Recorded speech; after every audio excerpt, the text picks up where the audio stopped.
여러분 상상해 보십시오. 평화로운 일상을 살아가던 어느 날 눈에 넣어도 아프지 않을 내 딸이 끔찍한 일을 당했습니다.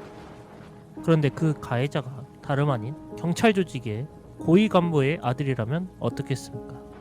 법에 호소하시겠습니까? 아니면 내 손으로 직접 가족을 지키겠습니까? 안녕하세요. 명작 탐독가 정승일입니다. 오늘 여러분과 함께 탐독할 작품은 가족을 지키기 위해 세상의 모든 법과 도덕을 거스른 한 아버지의 처절한 두뇌 싸움, IMDb 248위의 인도 영화 의혹의 맹점입니다. 때는 2014년 인도의 폰돌림이라는 지역입니다. 주인공 BJ는 정규교육을 제대로 받지 못했습니다. 하지만 가족을 끔찍히 사랑하는 평범한 가정입니다. 그런데 이 단란한 가정에 끔찍한 비극이 닥칩니다. 고위급 경찰 간부의 아들이 BJ의 딸을 추행하고 그 과정에서 우발적으로 그 아들이 죽게 된 겁니다. 경찰청장의 아들이 죽었습니다. 경찰이 가만히 있을까요? 온 동네를 샅샅이 뒤지며 숨통을 조여옵니다. 그런데 주인공 BJ에게는 남들이 모르는 특별한 무기가 하나 있습니다. 바로 영화입니다. BJ는 지독한 영화광이었습니다. 그는 그동안 수많은 영화를 보며 머릿속에 쌓아둔 지식들을 총동원하기 시작합니다.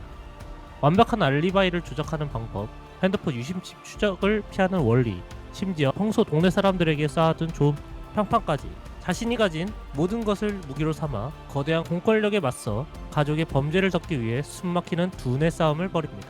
참고로 이 기가 막힌 알리바이 트릭은 시가시고 게이고의 소설 용의자 X의 헌신과 시간 트릭을 사용했다는 점에서 많이 유사합니다. 여기서 우리는 첫 번째 철학적 질문과 마주하게 됩니다. 바로 교육입니다.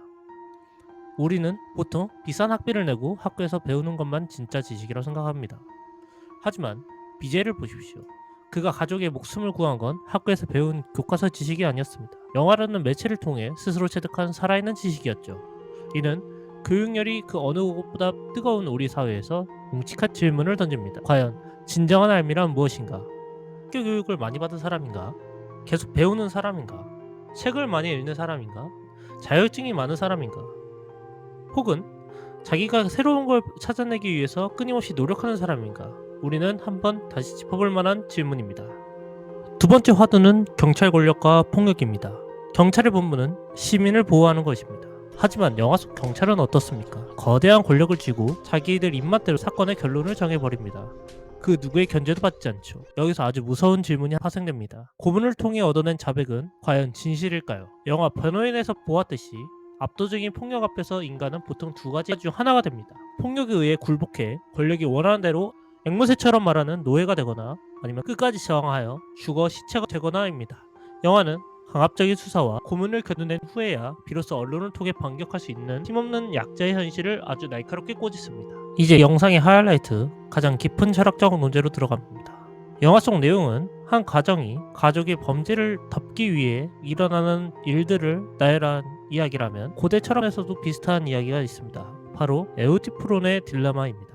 어느 날 소크라테스는 한 청년을 만납니다. 이름은 에우티프론. 그런데 그 이 청년은 자기 친아버지를 살인죄로 고발하러 가는 길입니다. 당시 그리스 사회에서 아들이 아버지를 고발한다. 이건 천하의 부류자식이고 엄청나게 불경스러운 일이었습니다. 소크라테스는 묻습니다. 아버지를 고발할 정도로 확신이 있다면 자네는 도대체 무엇이 경건하고 올바른 것인지 잘 알고 있겠군. 에우티프로는 자신만만하게 대답합니다. 모든 신이 공통으로 사랑하는 것, 그것이 올바름입니다. 그러자 소크라테스는 서양 철학사를 뒤흔드는 아주 기가 막힌 질문을 던집니다. 그것이 올바르기 때문에 신들이 사랑하는 것인가?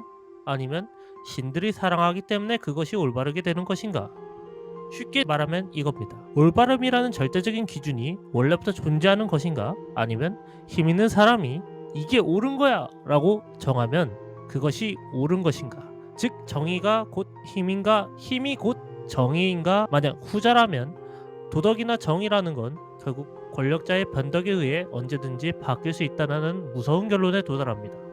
소크라테스는 이 대화를 통해 우리가 평소에 당연하다고 믿는 도덕적 신념들이 사실 얼마나 모래성처럼 부실한 기초 위에 서 있는지 깨닫게 됩니다. 다시 영화 의혹의 맹점으로 돌아옵니다. 가족의 범죄를 은닉하는 것, 그것이 사회의 법과 도덕으로 보면 분명 불경하고 잘못된 일입니다. 하지만 BJ의 그 맹목적인 가족애를 우리는 감히 틀렸다고 돌을 던질 수 있을까요? 봉준호 감독의 영화 마더에서 보여주듯이 사랑은 때론 범죄를 저지른 혈육마저도 무조건적으로 품어내는 무서운 힘을 갖고 있습니다. 사랑은 가족을 위해 무엇이든 할 수 있게 만듭니다. 하지만 그 사랑이 타인에게 피해를 주고 사회적으로 지탄받는 이기적인 행위로 이어질 때 우리는 그것을 정의라고 부를 수 있을까요? 가족을 지키기 위해 기꺼이 범죄자가 된 아버지 BJ, 그리고 폭력적인 공권력의 민낯을 서늘하게 그려낸 오늘의 명작 의혹의 맹점이었습니다.